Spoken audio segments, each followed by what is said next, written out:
Huwag kayong bumalik!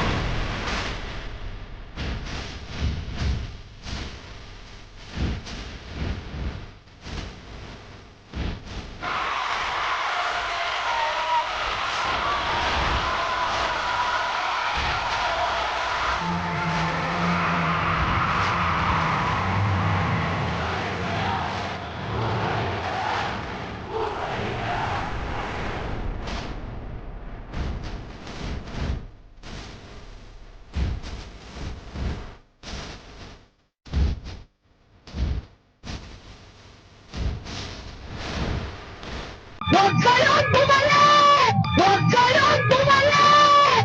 Huwag kayong bumalik! Naiproklama ng mayor ng lungsod ng Maynila si dating Vice Mayor Isko Moreno. Tinalo niya sina incumbent Mayor Joseph Erap Estrada. Salamat sa Diyos. On the first 100 days of Manila Mayor Isko Moreno, residents were satisfied and happy for changes and improvements in the nation's capital. Maraming pagbabago. Yun po sa mga market po, lumuwag po yung mga kalsada. Malinis na yung kalye. Siyempre, gusto natin yung mga namumuno talaga at merong sinasabing political will. Si Yorme Isko yon. For years, jeepneys could not pass through this part of Divisoria. The Manila City LGU has already cleared Bonifacio Park and plans to remove pavements to convert them into green space. Pasok sa listahan ng 50 champion cities ang lungsod ng Maynila at Butuan. Ang ibinita ng lungsod ng Maynila ang kauna-unahang modern data infrastructure na Go Manila. Is truly making a difference, and that's why we are in whole support of your initiatives, Mayor. May nakita ako na mas mahusay ang resolve niya kaysa akin. Plus 2 ako sa kanya. Para sa akin kasi he's a visionary eh. Proactive siya, nakikita niya yung mga susunod na steps, at lagi nila sinasabi, si Isko nagmamadali. Abang dapat lang. Hindi pwedeng mas mabagal tayo kaysa sa problema. We need someone who can act fast. Yung natural charisma ni Isko Moreno, because it cannot be denied that when he walks in a room, he owns the room. Mayor, ipagpatuloy mo lang yung ginagawa mo, malayo pang mararating mo, baka hindi lang dito sa Maynila ang pagsiservisyohan mo. Manila Mayor Isko Moreno Dumagoso confirms with ABS-CBN he will run for president next year. Tanggapin niyo po ang aplikasyon ko. Buong kababaang loob. Ako po ay tumatakbong Pangulo ng bansa at aplikante ninyo. Mga kababayan, bigyan niyo lang ako ng pagkakataon. Ibubuhos ko kayo'y mapaglingkuran. Paigsan kumanlaban ang inyong dinaranas.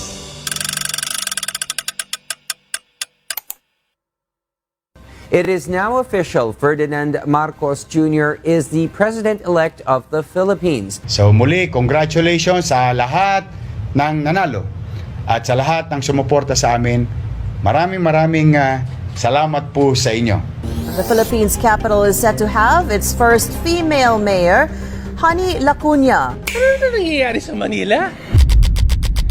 Snatchers na pag-gala-gala. Dalawang notorious umanong magnanakaw sa Tondo, Maynila. Mga batang nagra-rugby nagkalat sa gitna ng daan. Kabado ang ilang turista sa Binondo, Maynila. Dumarami kasi ang rugby boys sa lugar kaya tumataas din ang krimen. Mga taong pinagbabaril. Dalawang sugatan sa pamamaril. Pataya isang lalaki matapos pagbabarilin. Dead on arrival sa ospital ang isang Korean national na pinagbabaril ng riding in tandem. A crime index of 64.7. Manila was recently named the 5th riskiest city for tourists by Forbes Advisor. And just to give you an idea of how concerning this is, Manila ranked just above Lagos in Nigeria. Nila una sabi, dodobdehin na daw yung Yung tenyor. yung Timaya, gagawin na daw 1,000. Paano ako maniniwala? August pa dapat nagbigay siya. Wala daw pera. Umaapila na ng tulong ang isang barangay sa Maynila dahil sa magkakasunod na serye ng pang-hold up sa lugar. Manila's garbage crisis is the defining failure of the Lacuna administration. Ang amoy ng nabubulok na basura na nanunuot sa hangin is a suffocating reminder ng lumalalang sanitation crisis ng lungsod. Mayor Lacuna must take immediate and decisive action, not just to clean up the streets, but to rebuild trust and restore order. The alternative is clear: a city drowning in waste and an administration drowning in its own incompetence. Huwag kayong bumalik! So why is Isko leading by 78%? It's very clear. Isko Moreno's track record as mayor of Manila is impressive. First, Moreno built the impressive Condominiums 1 and 2, the Binondominium 1, and the Base community. Moreno also focused on these, often overlooked by previous administrations, particularly the elderly. His historic cleanup of Manila's streets. I love this. In 2020, Manila saw a 45% decrease in crime rate. This is significant, a very significant achievement considering the challenges the city faced. The total crime volume in Manila dropped from 20,517 reported incidents in 2019. Take note, reported incidents, there's more, to just 11,231 in 2020. So why is Isko leading by 78%? Because Manila remembers.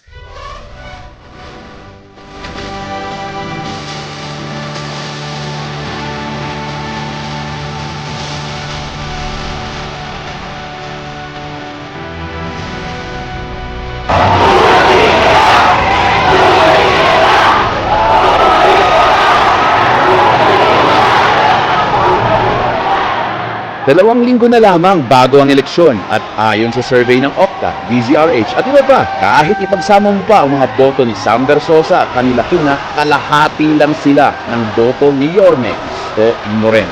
Bakit? Because Manila remembers. We will make Manila great again. In 2022, before Election Day, that time sabi ko sa kanya, BBM tayo 2022. And he said, Franco, I'm very grateful that I met BBM. Thank you for introducing me. But my vote's gonna be for Isko Moreno. Wow. So, sabi ko, Why? Tell me, and this is a brilliant young man. I asked him why. And he said, look at his track record. Look at his track record. Compare what all the other candidates did to their, to their cities or their government agencies or whatever, and look what Isko Moreno did with his track record. We need to stop putting Isko in a limited box, and we just need to let him be great.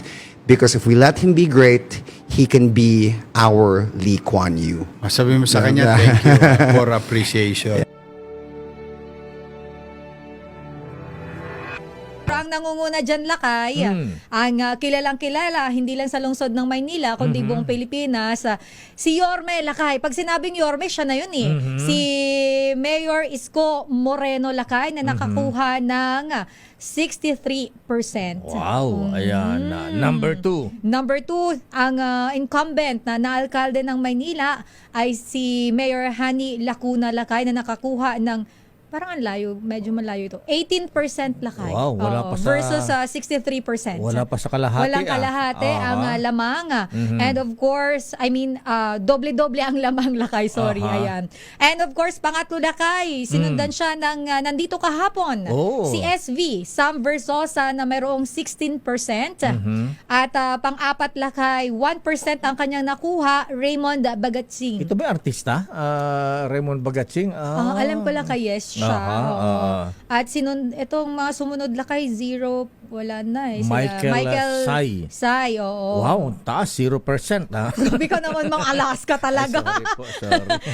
Si Gary Garcia, same lang din, Lakay, and the rest. Jerry Garcia, Mara Tamundo, Enrico Reyes, Jopoy Ocampo, at Ervin Tan, at Alvin Karingal. Ba, kandidato rin pala sila, sila ay mga kandidato din, lumalaban. Bata ang taas ng rating ni Yorme dito. Siya ba nagpa-commission? Mukhang hindi naman, Lakay. Hindi ba? Ayan.